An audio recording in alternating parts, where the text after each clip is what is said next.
ക്ലാസ്സിൽ നിന്ന് പ്രൊമോഷൻ കിട്ടി ഹയർ സെക്കൻഡറിയിലേക്ക് എത്തിയിരിക്കുകയാണ്. എല്ലാവർക്കും congratulations and all the best. അപ്പോൾ നമുക്ക് ക്ലാസ്സിലോട്ട് കിടക്കാം. അപ്പോൾ നിങ്ങൾ ചെറിയ ക്ലാസ്സുകളിൽ നിങ്ങൾ സയൻസ് എന്ന് പറയുന്ന വിഷയം നിങ്ങൾ പഠിച്ചു അല്ലേ? പിന്നീട് വലിയ ക്ലാസ്സുകളിലോട്ട് നിങ്ങൾ വന്നപ്പോൾ നിങ്ങൾ ഫിസിക്സ്, കെമിസ്ട്രി, ബയോളജി എന്നീ 3 സബ്ജക്റ്റുകളായിട്ട് നിങ്ങൾ സയൻസ് പഠിച്ചത്. അപ്പോൾ നമുക്ക് വേണ്ടത് ബയോളജിയാണ്. ബയോളജി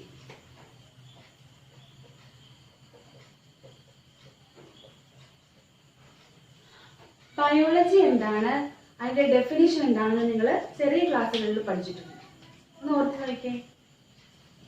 എൻ്റെ ടീച്ചറെ ഇന്നലെ നടന്ന കാര്യങ്ങൾ പോലും ഞങ്ങൾ ഓർക്കണില്ല. അപ്പോഴാണ് ചെറിയ ക്ലാസ്സിൽ പഠിച്ച കാര്യം എന്നല്ല നിങ്ങളിപ്പോൾ വിചാരിക്കുന്നത്. എല്ലാവരും അങ്ങനെ തന്നെയാണ്, ഞാനും അങ്ങനെ തന്നെയാണ്. അപ്പോൾ ഞാൻ പറഞ്ഞു തരുമ്പോഴത്തേക്ക് നിങ്ങൾക്ക് അത് ഓർത്തെടുക്കാൻ പറ്റും. ആരും വിഷമിക്കണ്ട. അപ്പോൾ ബയോസ്, ലോഗോസ് ഏതൊക്കെയാ? BIOS, logos.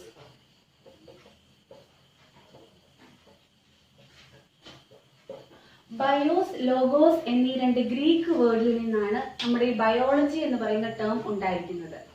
അതിൽ ബയോസ് എന്ന് പറഞ്ഞാൽ ലൈഫ് എന്നും, ലോഗോസ് എന്ന് പറഞ്ഞാൽ സ്റ്റഡി എന്നുമാണ്. ബയോസ് മീൻസ് ലൈഫ് എന്നും ലോഗോസ് മീൻസ് എന്താണ്? സ്റ്റഡി എന്നുമാണ്. അപ്പോൾ നമുക്ക് ബയോളജിയുടെ ഡെഫിനേഷൻ പറയാലോ 2 വേർഡ്സിൽ നിന്ന്. Biology is the branch of science which deals with the study of life and life processes. ചുരുക്കി പറഞ്ഞാൽ the branch of science which deals with the study of living organism is called biology. ജീവജാലങ്ങളെക്കുറിച്ചും അവയുടെ ജീവൽ പ്രവർത്തനങ്ങളെക്കുറിച്ചും പറയുന്ന സയൻസിന്റെ ബ്രാഞ്ചാണ് ഇത് biology. ബയോളജിയുടെ father എന്ന് പറയുന്നത് അരിസ്റ്റോട്ടിലാണ്. അരിസ്റ്റോട്ടിലാണ് father of biology. ഇത്രയും മനസ്സിലായോ? BIOS, logos. BIOS means life and logos means study and biology means study of living organism. Father of biology ആരാ? Aristotle. അപ്പോൾ നമ്മൾ പറഞ്ഞു ലിവിങ് ഓർഗാനിസത്തിന്റെ സ്റ്റഡിയാണ് ബയോളജി എന്ന് പറഞ്ഞു. ലിവിങ് ഓർഗാനിസംസ് ഏതൊക്കെയാ? പ്ലാന്റ്സും ആനിമൽസും. അതുകൊണ്ട് തന്നെ ബയോളജി 2 ബ്രാഞ്ച് ഉണ്ട്. ബയോളജിക്ക് 2 ബ്രാഞ്ച് ഉണ്ട്, സുവോളജിയും ബോട്ടണിയും. ഏതൊക്കെയാ? സുവോളജിയും botany. Zoology zoo related to animals ആണ്. അപ്പൊ സുവോളജി എന്തായിരിക്കും? The branch of biology which deals with the study of animals is called a what? Zoology. Zoology എന്ന് പറഞ്ഞാൽ നമ്മുടെ ബയോളജിയുടെ ബ്രാഞ്ചാണ്. അതിൽ നമ്മൾ എന്തിനെ കുറിച്ചാണ് പഠിക്കുന്നത്? ആനിമൽസിനെ കുറിച്ചാണ് പഠിക്കുന്നത്. അരിസ്റ്റോട്ടിൽ തന്നെയാണ് സുവോളജിയുടെയും ഫാദർ. അപ്പൊ ബോട്ടണി എന്തായിരിക്കും? Study of plants. Easy.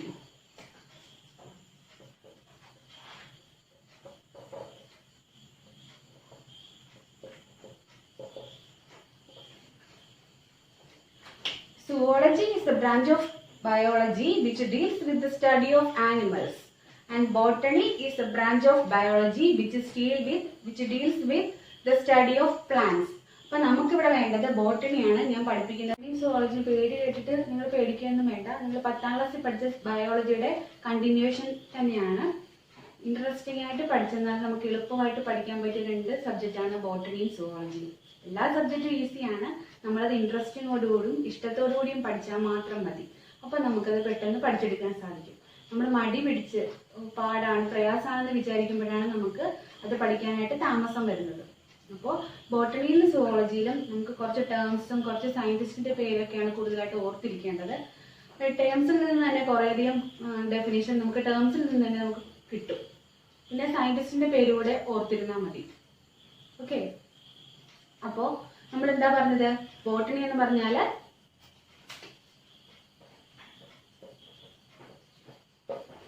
Study of plants ആണ് എന്ന് പറഞ്ഞു.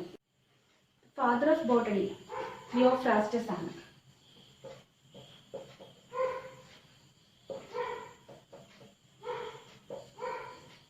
തിയോഫ്രാസ്റ്റസ് ആണ് ഫാദർ ഓഫ് ബോട്ടണി. ഇപ്പൊ ബോട്ടണി എന്തായിരുന്നു? Study of plants. നമ്മുടെ പ്രകൃതിയെ കുറിച്ച് അല്ലേ? പ്രകൃതി ചെടികള്, സസ്യജാലങ്ങളെ കുറിച്ച്, മരങ്ങള്, ഇലകള്, പൂക്കള്, അല്ലെ? എന്ത് രസമായിരിക്കും ബോട്ടണി പഠിക്കാൻ, അല്ലെ? ഇപ്പൊ ബോട്ടണിയില് 11 ചാപ്റ്ററും സുവോളജിയിൽ 11 ചാപ്റ്ററുമാണ് ഉള്ളത്.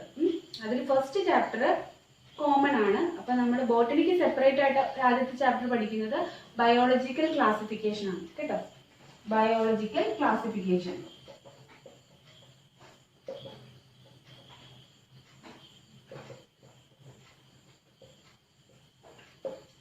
Biological classification.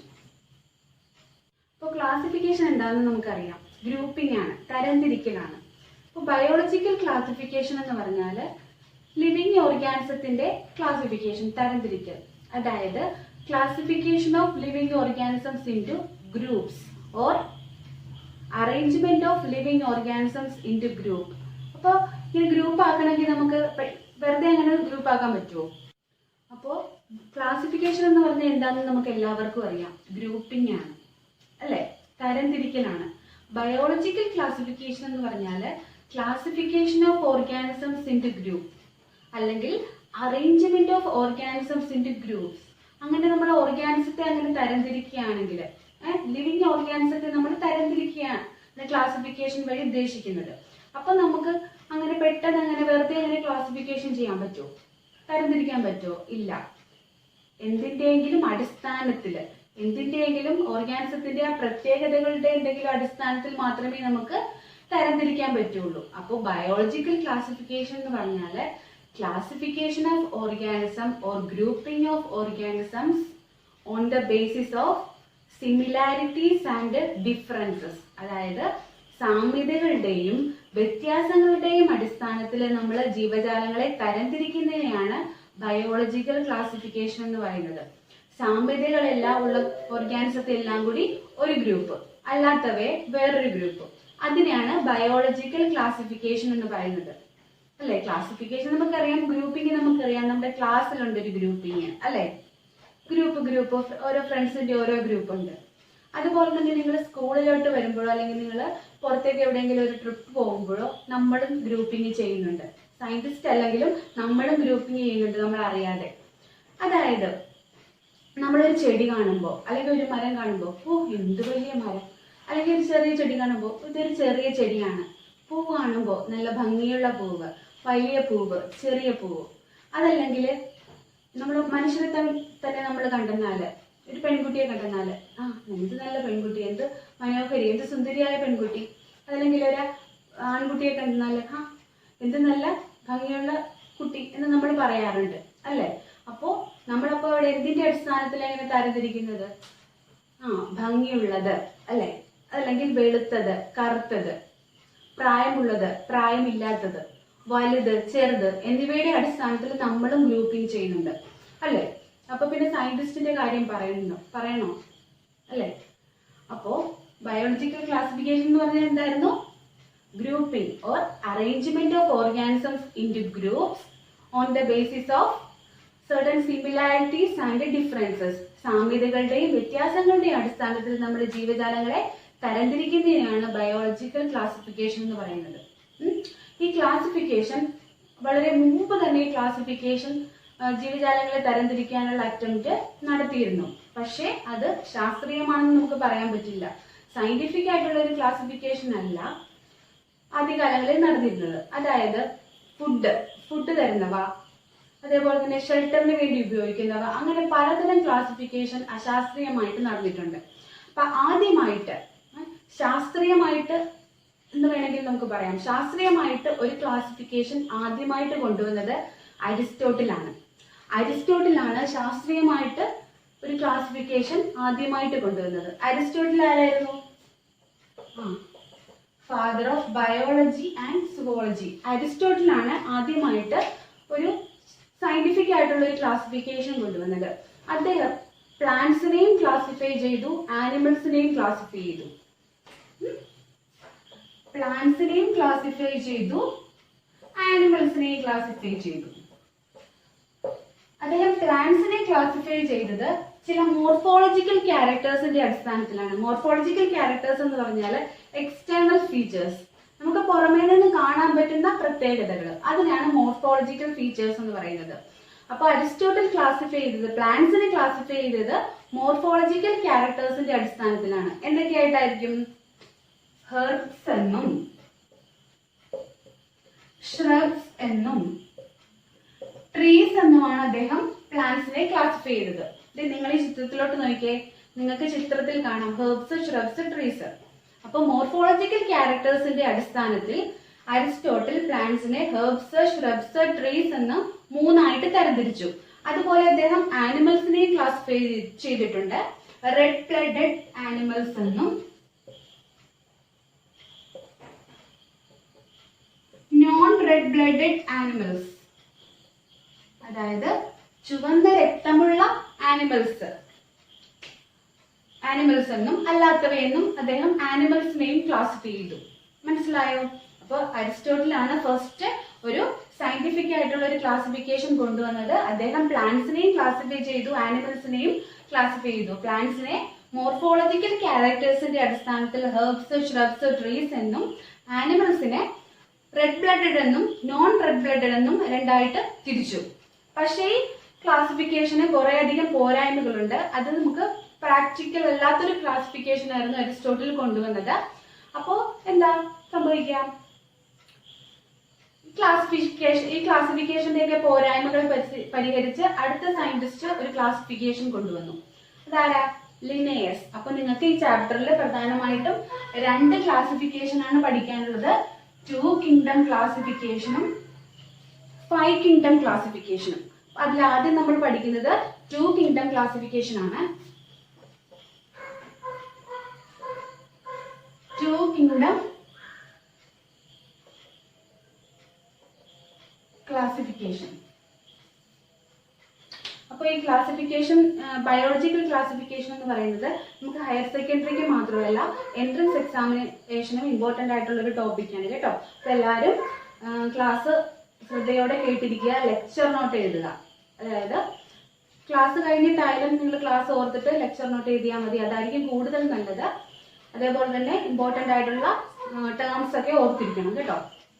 അപ്പോ 2 കിങ്ഡം ക്ലാസിഫിക്കേഷൻ. 2 കിങ്ഡം ക്ലാസിഫിക്കേഷൻ കൊണ്ടുവന്നത് കെറോളസ് ലിനേയസ് ആണ്. അപ്പൊ ഫാദർ ഓഫ് 2 കിങ്ഡം ക്ലാസിഫിക്കേഷൻ എന്ന് പറയുന്നത് കെറോളസ് ലിനേയസ്. കാൾ ലിനേയസ് എന്ന് നമ്മൾ ചുരുക്കി പറയും. കെറോളസ് ലിനേയസ്. കെറോളസ് ലിനേയസ് ആണ് 2 കിങ്ഡം ക്ലാസിഫിക്കേഷൻ പ്രൊപ്പോസ് ചെയ്തത്.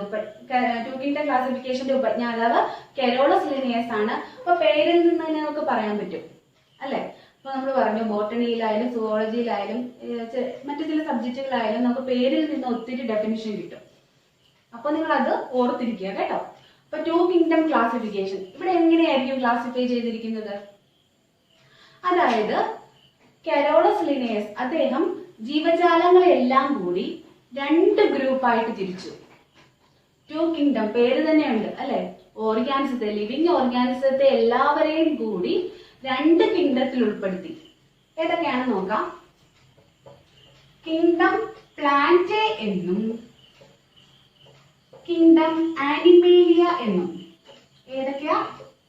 കിങ്ഡം പ്ലാന്റേ എന്നും കിങ്ഡം ആനിമേലിയ എന്ന് പറയുന്ന 2 ഗ്രൂപ്പിലായിട്ട്, 2 കിങ്ഡത്തിലായിട്ടാണ് അദ്ദേഹം എല്ലാ ലിവിങ് ഓർഗാനിസത്തെയും, ലോകത്തുള്ള അന്ന് കണ്ടുപിടിച്ച എല്ലാ ലിവിങ് ഓർഗാനിസത്തെയും അദ്ദേഹം 2 കിങ്ഡത്തിൽ ഉൾപ്പെടുത്തി.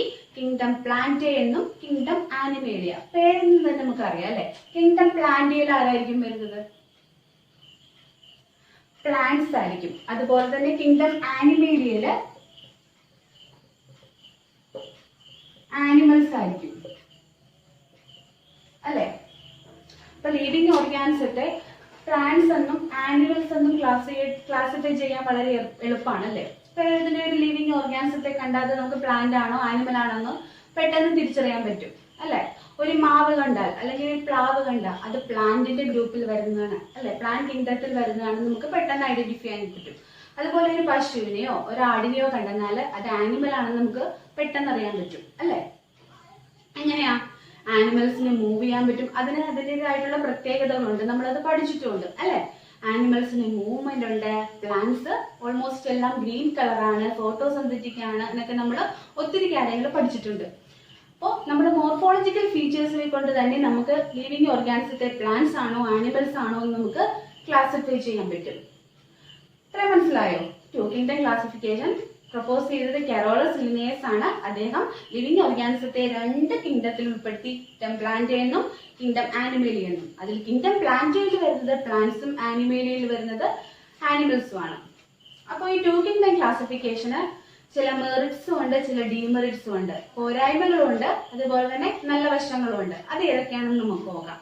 കൂടുതൽ ഡീമെറിറ്റ്സ് ആണുള്ളത്. അപ്പൊ മെറിറ്റ്സ് ഏതാണെന്ന് നമുക്ക് ആദ്യം നോക്കാം. അപ്പൊ നമ്മൾ ആദ്യമേ പറഞ്ഞു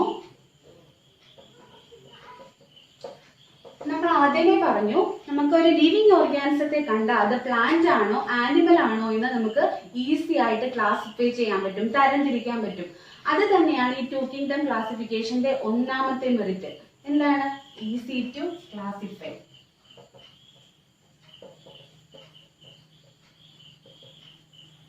അതുപോലെ തന്നെ രണ്ടാമത്തെ മെറിറ്റ് എന്ന് പറഞ്ഞാൽ ഈസി ടു അണ്ടർസ്റ്റാൻഡ്. പെട്ടെന്ന് നമുക്ക് അണ്ടർസ്റ്റാൻഡ് മനസ്സിലാക്കാൻ പറ്റും. ഇത് രണ്ടുമാണ് ടു കിങ്ഡം ക്ലാസിഫിക്കേഷന്റെ മെറിറ്റ്സ്. എന്തൊക്കെയാണ്? Easy to classify and easy to understand. ഞാൻ പറഞ്ഞു ഡീമെറിറ്റ്സ് ആണ് ഇതിന് കൂടുതലുള്ളത്. അപ്പൊ ഡീമെറിറ്റ്സ് എന്തൊക്കെയാണെന്ന് നമുക്ക് നോക്കാം. ഡീമെറിറ്റ്സ് എന്ന് പറഞ്ഞാൽ ഇതിന്റെ പോരായ്മകൾ എന്തൊക്കെയാണെന്ന് നമുക്ക് നോക്കാം. ഒന്നാമത്തെ പോരായ്മ എന്ന് പറഞ്ഞാൽ യൂണിസെല്ലുലാർ ഓർഗാനിസത്തിനും മൾട്ടി സെല്ലുലാർ ഓർഗാനിസത്തിനും ഒരു സെപ്പറേറ്റ് പൊസിഷൻ കൊടുത്തില്ല. എന്താണ്? യൂണിസെല്ലുലാർ ഓർഗാനിസത്തിനും മൾട്ടി സെല്ലുലാർ ഓർഗാനിസത്തിനും ഒരു സെപ്പറേറ്റ് പൊസിഷൻ കൊടുത്തില്ല. എന്താ യൂണിസെല്ലുലാറും മൾട്ടി സെല്ലുലാറും എന്ന് പറഞ്ഞാല്? നിങ്ങൾ പഠിച്ചിട്ടുള്ളതാണ്, ഓർത്ത് നോക്കിയേ. യൂണിസെല്ലുലാർ എന്ന് പറഞ്ഞാൽ ഏകകോശ ജീവികൾ, മൾട്ടി സെല്ലുലാർ എന്ന് പറഞ്ഞാൽ ബഹുകോശ ജീവികൾ. അതായത് യൂണിസെല്ലുലാർ എന്ന് പറഞ്ഞാൽ ഓർഗാനിസത്തിന്റെ ബോഡിയിൽ ഒരൊറ്റ കോശം മാത്രമേ ഉള്ളൂ. ഒരൊറ്റ കോശം മാത്രം കൊണ്ട് നിർമ്മിതമായ ജീവികളെയാണ് നമ്മൾ ഏകകോശ ജീവികൾ എന്ന് പറയുന്നത്. അവരുടെ ബോഡിയിൽ ഒരൊറ്റ സെല്ലേ ഉണ്ടാവുള്ളൂ. Single celled organism. അതായത് അമീബ, പാരമീസിയം, അതൊക്കെ യൂണിസെല്ലുലാർ ആണ്. അപ്പൊ മൾട്ടി സെല്ലുലാർ എന്ന് പറഞ്ഞാലോ ഒന്നിലധികം കോശങ്ങൾ കൊണ്ട് അവരുടെ ബോഡിയിൽ എന്തുണ്ടാകും? ഒന്നിലധികം കോശങ്ങൾ ഉണ്ടാകും. അങ്ങനെയുള്ള ഓർഗാനിസത്തെയാണ് നമ്മൾ മൾട്ടി സെല്ലുലാർ ഓർഗാനിസം എന്ന് പറയുന്നത്. Organism which are made of single cell is called unicellular and organism which are made of more than one cell is called multicellular organism. നമ്മളൊക്കെ മൾട്ടിസെല്ലുലാർ ഓർഗാനിസം ആണ് അല്ലേ? അപ്പൊ അങ്ങനെ യൂണിസെല്ലുലാർ ഓർഗാനിസത്തിനും മൾട്ടി സെല്ലുലാർ ഓർഗാനിസത്തിനും അദ്ദേഹം സെപ്പറേറ്റ് പൊസിഷൻ കൊടുത്തില്ല. Kingdom plantae നോക്കിയാലും അവിടെയും കൊണ്ട് unicellular multicellular separate position അദ്ദേഹം കൊടുത്തില്ല. നമ്മൾ ആനിമയിൽ നോക്കിയാലും അവിടെയും ഉണ്ട് യൂണിസെല്ലുലാറും മൾട്ടി സെല്ലുലാറും. അദ്ദേഹം അവിടെയും സെപ്പറേറ്റ് പൊസിഷൻ കൊടുത്തില്ല. അപ്പോ അതാണ് ഒന്നാമത്തെ ഡീമെറിറ്റ്. യൂണിസെല്ലുലാർ ഓർഗാനിസത്തിനും മൾട്ടി സെല്ലുലാർ ഓർഗാനിസത്തിനും സെപ്പറേറ്റ് പൊസിഷൻ കൊടുത്തില്ല. അടുത്തതെന്ന് പറഞ്ഞാല് ഫോട്ടോസിന്തറ്റിക് ഓർഗാനിസത്തിനും നോൺ ഫോട്ടോസിന്തറ്റിക് ഓർഗാനിസത്തിനും സെപ്പറേറ്റ് പൊസിഷൻ കൊടുത്തില്ല. അതായത് ഓട്ടോട്രോപ്സ്, ഹെട്രോട്രോപ്സ് എന്ന സെപ്പറേറ്റ് പൊസിഷൻ കൊടുത്തില്ല. മനസ്സിലായോ? അതാണ് രണ്ടാമത്തെ ഡീമെറിറ്റ് എന്ന് പറയുന്നത്.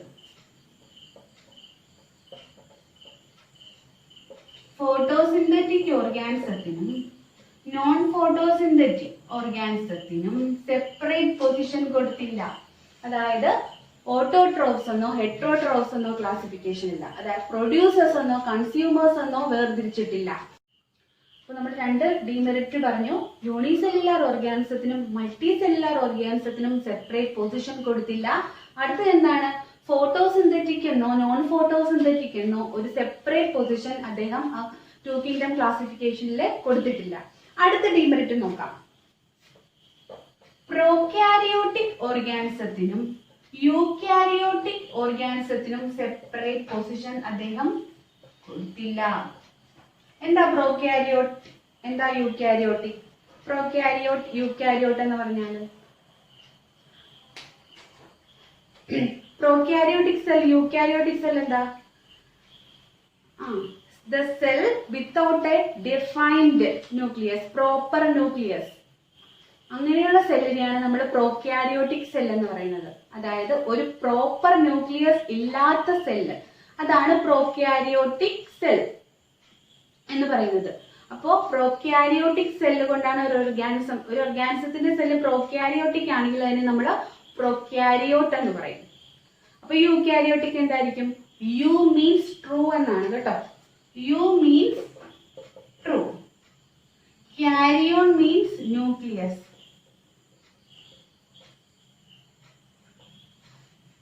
അപ്പൊ യൂക്യാരിയോട്ട് എന്ന് പറഞ്ഞാൽ എന്തായിരിക്കും? ഒരു യൂക്യാരിയോട്ടിക് ഓർഗാനിസം എന്ന് പറഞ്ഞാൽ അങ്ങനെയുള്ള ഓർഗാനിസത്തിന്റെ സെല്ലില് ഒരു ട്രൂ ന്യൂക്ലിയസ് ഉണ്ടായിരിക്കും.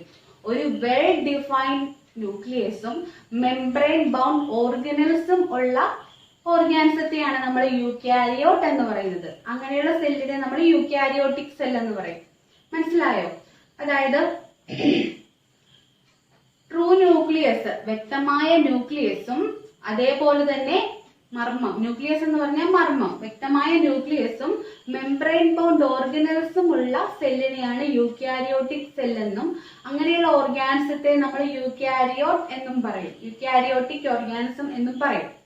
അതായത് മെംബ്രെയിൻ ബൗണ്ട് ഓർഗനൽസ് എന്ന് പറഞ്ഞാല് നമ്മുടെ endoplasmic reticulum, cytoplasm, ribosome, mitochondria, chloroplast, ഇതൊക്കെ മെംബ്രെയിൻ ബൗണ്ട് ഓർഗനൽസ് ആണ്. അങ്ങനെ ന്യൂക്ലിയസും മെംബ്രെയിൻ ബൗണ്ട് ഓർഗനൽസും ഉള്ള സെല്ലിനെ നമ്മൾ യൂക്യാരിയോട്ടിക് സെൽ എന്നും അങ്ങനെയുള്ള ഓർഗാനിസത്തെ നമ്മൾ യൂക്യാരിയോട്സ് എന്നും പറയും. അപ്പോൾ പ്രോക്യാരിയോട്സിനും യൂക്യാരിയോട്സിനും സെപ്പറേറ്റ് പൊസിഷൻ അദ്ദേഹം കൊടുത്തില്ല. പ്രോക്യാരിയോട്ട് എന്ന് പറഞ്ഞാല് ഓർഗാനിസം, അവയുടെ സെല്ലില് ഒരു വ്യക്തമായ ന്യൂക്ലിയസ് ഇല്ല, പ്രോപ്പർ ന്യൂക്ലിയസ് ഇല്ല എങ്കിൽ അവരെ നമ്മൾ പ്രോക്യാരിയോട്ട് എന്നും, യൂക്യാരിയോട്ട് എന്ന് പറഞ്ഞാൽ എന്താ? ഓർഗാനിസം, അവയുടെ ന്യൂക്ലിയസില്, സെല്ലിലെ വ്യക്തമായ ന്യൂക്ലിയസും അതേപോലെ തന്നെ മെംബ്രെയിൻ ബൗണ്ട് ഓർഗനൽസും ഉണ്ടെങ്കിൽ അത്തരം ജീവികളെ നമ്മൾ, അത്തരം ഓർഗാനിസത്തെ നമ്മൾ യൂക്യാരിയോട്ട്, സെല്ലിനെ യൂക്യാരിയോട്ടിക് സെൽ എന്നും പറയും. മനസ്സിലായോ? അപ്പൊ പ്രോക്യാരിയോട്ടിനും യൂക്യാരിയോട്ടിനും സെപ്പറേറ്റ് പൊസിഷൻ കൊടുത്തില്ല. അടുത്ത ഒരു ഡീമെറിറ്റ്, നാലാമത്തെ ഒരു ഡീമെറിറ്റ് എന്ന് പറഞ്ഞാല് certain organism did not come under either kingdom Plantae or kingdom Animalia. അതായത് ചില ഓർഗാനിസംസ്, അതാ kingdom, a large number of organisms did not come under either kingdom Plantae or kingdom Animalia. അതായത് ഈ kingdom പ്ലാന്റയിലും kingdom ആനിമലിയിലും ഉൾപ്പെടാതെ ഒത്തിരി organisms വേറെയുണ്ട്. ഒത്തിരി ഓർഗാനിസത്തെ അദ്ദേഹം ഈ ക്ലാസിഫിക്കേഷനിൽ ഉൾപ്പെടുത്തിയിട്ടില്ല. കിങ്ഡം പ്ലാന്റയിലും ഉൾപ്പെടുത്തിയിട്ടില്ല, കിങ്ഡം ആനിമലിയിലും ഉൾപ്പെടുത്തിയിട്ടില്ല. അത് ഓർഗാനിസത്തിന്റെ സ്ട്രക്ചറോ ബിഹേവിയറോ കൊണ്ടായിരിക്കും ഒരു ഗ്രൂപ്പിലും പെടാതെ പോയത്. മനസ്സിലായോ? അതാണ് നാലാമത്തെ ഡീമെറിറ്റ്. മനസ്സിലായോ? ഒത്തിരി ഓർഗാനിസത്തെ അദ്ദേഹം കിങ്ഡം പ്ലാന്റയിലും ഉൾപ്പെടുത്തിയില്ല, കിങ്ഡം ആനിമലിയിലും ഉൾപ്പെടുത്തിയില്ല. അപ്പൊ ഇതാണ് ഈ 2 കിങ്ഡം ക്ലാസിഫിക്കേഷന്റെ ഡീമെറിറ്റ്സ്. എന്തൊക്കെയാണ്? യൂണിസെല്ലുലാർ ഓർഗാനിസത്തിനും മൾട്ടി സെല്ലുലാർ ഓർഗാനിസത്തിനും സെപ്പറേറ്റ് പൊസിഷൻ കൊടുത്തില്ല. ഫോട്ടോസിന്തറ്റിക് എന്നോ നോൺ ഫോട്ടോസിന്തറ്റിക് എന്നോ ഒന്നും പൊസിഷൻ കൊടുത്തില്ല. പ്രോക്യാരിയോട്സിനും യൂക്യാരിയോട്സിനും സെപ്പറേറ്റ് പൊസിഷൻ കൊടുത്തില്ല. അതുപോലെ തന്നെ ഒത്തിരി ഓർഗാനിസത്തെ 2 ഗ്രൂപ്പിലും ഉൾപ്പെടുത്തിയില്ല. ഇതാണ് 2 കിങ്ഡം ക്ലാസിഫിക്കേഷന്റെ ഡീമെറിറ്റ്സ്. അപ്പൊ 2 കിങ്ഡം ക്ലാസിഫിക്കേഷൻ എന്താണ്, അത് പ്രൊപ്പോസ് ചെയ്തത് ആരാണ്, അതിന്റെ മെറിറ്റ്സും ഡീമെറിറ്റ്സും നിങ്ങൾ പഠിച്ചു വെക്കുക. അപ്പോ 2 കിങ്ഡം ക്ലാസിഫിക്കേഷന്റെ ഡീമെറിറ്റ്സ് എന്താണെന്ന് നമ്മൾ പറഞ്ഞു അല്ലേ? അപ്പോ ഈ ഡീമെറിറ്റ്സ് ഒക്കെ പരിഹരിച്ചുകൊണ്ട് R.H. വിറ്റേക്കർ, ഈ ഡീമെറിറ്റ്സ് ഒക്കെ പരിഹരിച്ചുകൊണ്ട് R.H. വിറ്റേക്കർ ഒരു അടുത്ത ക്ലാസിഫിക്കേഷൻ കൊണ്ടുവന്നു. അതിനെയാണ് നമ്മൾ 5 കിങ്ഡം ക്ലാസിഫിക്കേഷൻ എന്ന് പറയുന്നത്. 5 കിങ്ഡം ക്ലാസിഫിക്കേഷൻ ആരാ കൊണ്ടുവന്നത്? R.H. വിറ്റേക്കർ 1969. ഇമ്പോർട്ടന്റ് ആയിട്ടുള്ള സയന്റിസ്റ്റ് ആണ്, ഇമ്പോർട്ടന്റ് ആയിട്ടുള്ള പേരാണ്. 5 കിങ്ഡം ക്ലാസിഫിക്കേഷൻ കൊണ്ടുവന്നത് ആരാ? RH Whittaker. അപ്പൊ നമ്മൾ പറഞ്ഞു 2 കിങ്ഡം ക്ലാസിഫിക്കേഷന്റെ പോരായ്മകൾ പരിഹരിച്ചുകൊണ്ടാണ് RH വിറ്റേക്കർ 5 കിങ്ഡം ക്ലാസിഫിക്കേഷൻ കൊണ്ടുവന്നെന്ന് പറഞ്ഞു. അപ്പോ എന്തൊക്കെ ക്രൈറ്റീരിയാസിന്റെ അടിസ്ഥാനത്തിലാണ് അദ്ദേഹം 5 കിങ്ഡം ക്ലാസിഫിക്കേഷൻ കൊണ്ടുവന്നതെന്ന് നമുക്ക് നോക്കാം. ചില ക്രൈറ്റീരിയാസിന്റെ അടിസ്ഥാനത്തിലാണ് അദ്ദേഹം ഈ 5 കിങ്ഡം ക്ലാസിഫിക്കേഷൻ ഓർഗാനിസത്തെ ക്ലാസിഫൈ ചെയ്തത്. അത് ഏതൊക്കെയാണെന്ന് നോക്കാം. RH വിറ്റേക്കർ ആണ് 5 കിങ്ഡം ക്ലാസിഫിക്കേഷൻ കൊണ്ടുവന്നത്. First one, cell type. അതായത് പ്രോക്യാരിയോട്ടിക് ആണോ യൂക്യാരിയോട്ടിക് ആണോ? നമ്മൾ പ്രോക്യാരിയോട്ടും യൂക്യാരിയോട്ടും ഇപ്പൊ പറഞ്ഞു. അതായത് പ്രോക്യാരിയോട്സ് എന്ന് പറഞ്ഞാൽ അവരുടെ സെല്ലില് ഒരു പ്രോപ്പർ ന്യൂക്ലിയസ് ഉണ്ടാകത്തില്ല. മെംബ്രെയിൻ ബഡ് ഓർഗാനൽസോ പ്രോപ്പർ ന്യൂക്ലിയസോ ഇല്ലാത്തവയാണ് പ്രോക്യാരിയോട്സ്. യൂക്യാരിയോട്സ് എന്ന് പറഞ്ഞാൽ വ്യക്തമായ ന്യൂക്ലിയസും അതേപോലെ തന്നെ മെംബ്രെയിൻ ബൗണ്ട് ഓർഗാനൽസും ഉള്ളതാണ് യൂക്യാരിയോട്സ്. അപ്പോ സെൽ ടൈപ്പ് എന്ന് പറഞ്ഞാൽ ഓർഗാനിസം പ്രോക്യാരിയോട്സ് ആണോ യൂക്യാരിയോട്സ് ആണോ, അതിന്റെ അടിസ്ഥാനത്തിലാണ്. അതാണ് ഒന്നാമത്തെ ക്രൈറ്റീരിയ. രണ്ടാമത്തെ ക്രൈറ്റീരിയ എന്ന് പറയുന്നത് സെൽ വോൾ. രണ്ടാമത്തേതാണ് സെൽ വോൾ. സെൽ വോൾ എന്ന് പറഞ്ഞാൽ കോശഭിത്തി. കോശഭിത്തി ഉണ്ടോ ഇല്ലയോ, സെൽ വോൾ ഉണ്ടോ ഇല്ലയോ, ഉണ്ടെങ്കിൽ അത് ഏത് കെമിക്കൽ കൊണ്ടാണ് നിർമ്മിച്ചിരിക്കുന്നത്? സെല്ലുലോസ് കൊണ്ടാണോ, പോളിസാക്കറൈഡ് കൊണ്ടാണോ, കൈറ്റീൻ കൊണ്ടാണോ? അതാണ് അടുത്ത criteria. Presence of cell wall, presence or absence of cell wall. അതാണ് രണ്ടാമത്തെ ക്രൈറ്റീരിയ. മൂന്നാമത്തെ ക്രൈറ്റീരിയ എന്ന് പറയുന്നത് ന്യൂട്രീഷൻ ആണ്. Mode of nutrition. അതായത് ഓട്ടോട്രോപ്സ് ആണോ അതോ ഹെറ്ററോട്രോപ്സ് ആണോ, ഫോട്ടോസിന്തറ്റിക് ആണോ അല്ലയോ, അല്ലെങ്കിൽ പ്രൊഡ്യൂസേഴ്സ് ആണോ കൺസ്യൂമേഴ്സ് ആണോ?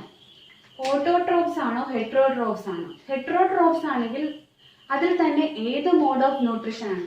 പാരസൈറ്റ് ആണോ, പ്രിഡേറ്റേഴ്സ് ആണോ, സാപ്രോഫൈറ്റ്സ് ആണോ? അതായത് പരാദങ്ങളാണോ, ഇരയെ ആക്രമിച്ചു പിടിക്കുന്നവയാണോ? അപ്പോ അതായിരുന്നു അടുത്ത criteria, mode of nutrition. Autotrophs ആണോ ഹെറ്ററോട്രോപ്സ് ആണോ? മനസ്സിലായോ? എത്രയും മനസ്സിലായോ? ഒന്നാമത്തത് സെൽ ടൈപ്പ്, അതായത് പ്രോക്യാരിയോട്ട് ആണോ യൂക്യാരിയോട്ട് ആണോ. രണ്ടാമത്തത് സെൽ വോൾ. സെൽ വോൾ ഉണ്ടോ ഇല്ലയോ, ഉണ്ടെങ്കിൽ തന്നെ അത് എന്തുകൊണ്ടാണ് നിർമ്മിച്ചിരിക്കുന്നത്? പോളിസാക്കറൈഡ് ആണോ, കൈറ്റിൻ ആണോ, സെല്ലുലോസ് ആണോ? മൂന്നാമത്തതാണ് ന്യൂട്രീഷൻ, മോഡ് ഓഫ് ന്യൂട്രീഷൻ. അതായത് ഓട്ടോട്രോപ്സ് ആണോ അതോ ഹെറ്ററോട്രോപ്സ് ആണോ? ഇനി നാലാമത്തത് എന്ന് പറഞ്ഞാൽ സെല്ലുലാർ ഓർഗനൈസേഷൻ.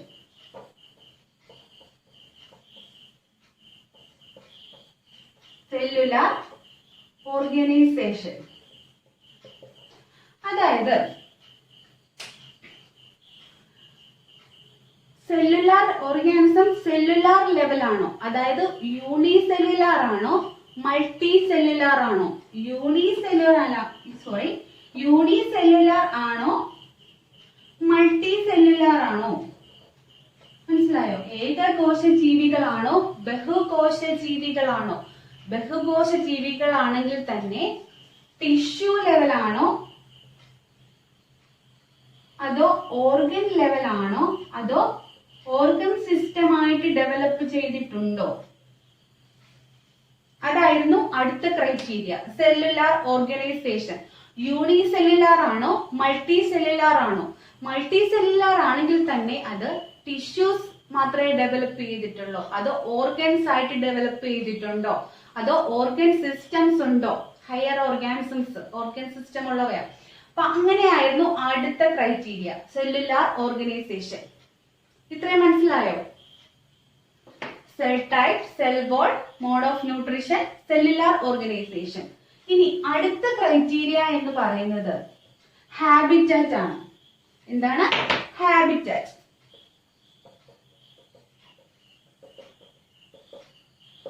ഹാബിറ്റാറ്റ് എന്ന് പറഞ്ഞാൽ എന്താ? വാസസ്ഥലം. ഒരു ജീവി ജീവിക്കുന്ന അതിന്റെ ചുറ്റുപാടിനെയാണ് നമ്മൾ ഹാബിറ്റാറ്റ് എന്ന് പറയുന്നത്.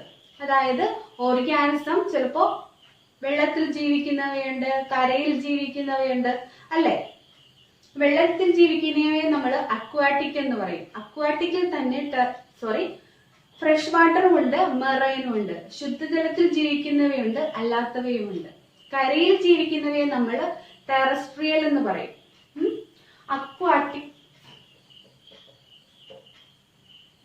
ടെറസ്ട്രിയൽ. അപ്പോ ഹാബിറ്റാറ്റ് ഏത് വാസസ്ഥലത്താണ് അത് ജീവിക്കുന്നത്? വെള്ളത്തിലാണോ, കരയിലാണോ, അല്ലെങ്കിൽ മറ്റേതെങ്കിലും ഹാബിറ്റാറ്റ് ആണോ? അതായിരുന്നു അടുത്ത criteria, habitat. And the last criteria എന്ന് പറയുന്നത് റീപ്രൊഡക്ഷൻ ആണ്. റീപ്രൊഡക്ഷൻ, പ്രത്യുൽപാദനം. ഓർഗാനിസംസ് പല രീതിയിൽ റീപ്രൊഡ്യൂസ് ചെയ്യുന്നുണ്ടെന്ന് നിങ്ങൾ ചെറിയ ക്ലാസ്സുകളിൽ പഠിച്ചിട്ടുണ്ട്. വെജിറ്റേറ്റീവ് പ്രൊപ്പഗേഷൻ വഴിയും, അല്ലെ? വെജിറ്റേറ്റീവ് ടൈപ്പ് ഉണ്ട്, എസെക്ഷൽ റീപ്രൊഡക്ഷൻ ഉണ്ട്, സെക്ഷൽ റീപ്രൊഡക്ഷൻ ഉണ്ട്. ഏതൊക്കെയാണ്? വെജിറ്റേറ്റീവ്, എസെക്ഷൽ, സെക്ഷൽ, അല്ലെ? അപ്പൊ റീപ്രൊഡക്ഷൻ വെജിറ്റേറ്റീവ് ആണോ, സെക്ഷൽ ആണോ, എസെക്ഷൽ ആണോ? ഇതിൽ തന്നെ പല ടൈപ്പ് വരുന്നുണ്ട്, വീണ്ടും പല ടൈപ്പ് വരുന്നുണ്ട്. അത് നിങ്ങൾക്ക് പഠിച്ചിട്ടുണ്ട്, അല്ലെങ്കിൽ വരും ക്ലാസ്സുകളിൽ നിങ്ങൾ പഠിക്കും. അപ്പൊ റീപ്രൊഡക്ഷൻ, പ്രത്യുൽപാദനം ഏത് രീതിയിലാണ്? വെജിറ്റേറ്റീവ് ആണോ, എസെക്ഷൽ ആണോ, സെക്ഷൽ ആണോ? അതായിരുന്നു അടുത്ത ക്രൈറ്റീരിയ. മനസ്സിലായോ? ഹാബിറ്റാറ്റ്, അതായത് വാസസ്ഥലം. ഓർഗാനിസംസിന്റെ ഹാബിറ്റാറ്റ് ആയിരുന്നു അദ്ദേഹത്തിന്റെ 5ാമത്തെ ക്രൈറ്റീരിയ. നെക്സ്റ്റ് എന്ന് പറയുന്നത് റീപ്രൊഡക്ഷൻ ആണ്, അതായത് ഓർഗാനിസം എങ്ങനെ റീപ്രൊഡ്യൂസ് ചെയ്യുന്നു. ഇത്രയുമാണ് അദ്ദേഹത്തിന്റെ ക്ലാസിഫിക്കേഷന്റെ പ്രധാന ക്രൈറ്റീരിയ എന്ന് പറയുന്നത്. ഒന്നാമത്തേത് സെൽ ടൈപ്പ്, പ്രോകാരിയോട്ടിക് ആണോ, യൂകാരിയോട്ടിക് ആണോ? രണ്ടാമത്തേത് സെൽ വോൾ ഉണ്ടോ ഇല്ലയോ? മൂന്നാമത്തേത് ഏതായിരുന്നു? Nutrition, mode of nutrition. നാലാമത്തേത് സെല്ലുലാർ ഓർഗനൈസേഷൻ, യൂണിസെല്ലുലാർ ആണോ, മൾട്ടി സെല്ലുലാർ ആണോ? അഞ്ചാമത്തെ എന്തായിരുന്നു? ഹാബിറ്റാറ്റ്, അക്വാട്ടിക് ആണോ, ടെറസ്ട്രിയൽ ആണോ? ആറാമത്തേത് റീപ്രൊഡക്ഷൻ, മോഡ് ഓഫ് റീപ്രൊഡക്ഷൻ ഏത് ടൈപ്പ് ആണ്? ഇതായിരുന്നു അദ്ദേഹത്തിന്റെ 6 പ്രധാന ക്രൈറ്റീരിയ ക്ലാസിഫിക്കേഷന്റെ. അപ്പോൾ RH വിറ്റേക്കർ ആണ് 5 കിങ്ഡം ക്ലാസിഫിക്കേഷൻ കൊണ്ടുവന്നത് 1969. 2 കിങ്ഡം ക്ലാസിഫിക്കേഷന്റെ പോരായ്മകൾ പരിഹരിച്ചുകൊണ്ടാണ് അദ്ദേഹം 5 കിങ്ഡം ക്ലാസിഫിക്കേഷൻ കൊണ്ടുവന്നത്. അതിന്റെ പ്രധാന ക്രൈറ്റീരിയാസ് ഇപ്പൊ നമ്മൾ പറഞ്ഞു. 5 കിങ്ഡം പേരിൽ തന്നെയുണ്ട്. ഓർഗാനിസത്തെ 2 കിങ്ഡം എന്ന് പറഞ്ഞപ്പോ ഓർഗാനിസത്തെ 2 കിങ്ഡത്തിലായിട്ട് ക്ലാസിഫൈ ചെയ്തത്. 5 കിങ്ഡം എന്ന് പറഞ്ഞാല് ലിവിങ് ഓർഗാനിസത്തെ എല്ലാം കൂടെ 5 സെപ്പറേറ്റ് കിങ്ഡത്തിൽ ഉൾപ്പെടുത്തി. ഏതൊക്കെയാണ് നിങ്ങൾ പഠിച്ചിട്ടുണ്ട്? കിങ്ഡം മൊണീറ, രണ്ടാമത്തേത് കിങ്ഡം പ്രോട്ടിസ്റ്റ, മൂന്നാമത്തേത് കിങ്ഡം ഫഞ്ചൈ. അടുത്തത് ഏതാണ്? Kingdom plant. And next kingdom Animalia. ഇതാണ് 5 കിങ്ഡംസ്. ഇതൊക്കെയാണ് kingdom Monera, kingdom Protista, kingdom fungi, kingdom plant and kingdom Animalia. 5 kingdoms ഓർഗാനിസത്തെ എല്ലാം ക്ലാസിഫൈ ചെയ്തിട്ട് 5 കിങ്ഡത്തിലോട്ട് ഉൾപ്പെടുത്തി. അപ്പോൾ ഈ 5 കിങ്ഡത്തെ കുറിച്ചും വിശദമായിട്ട്, ഓരോ കിങ്ഡത്തെ കുറിച്ചും വിശദമായിട്ട് നമുക്ക് പഠിക്കാനുണ്ട്. അത് നമുക്ക് അടുത്ത ക്ലാസ്സുകളിൽ, തുടർന്നുള്ള ക്ലാസ്സുകളിൽ നമുക്ക് പഠിക്കാം.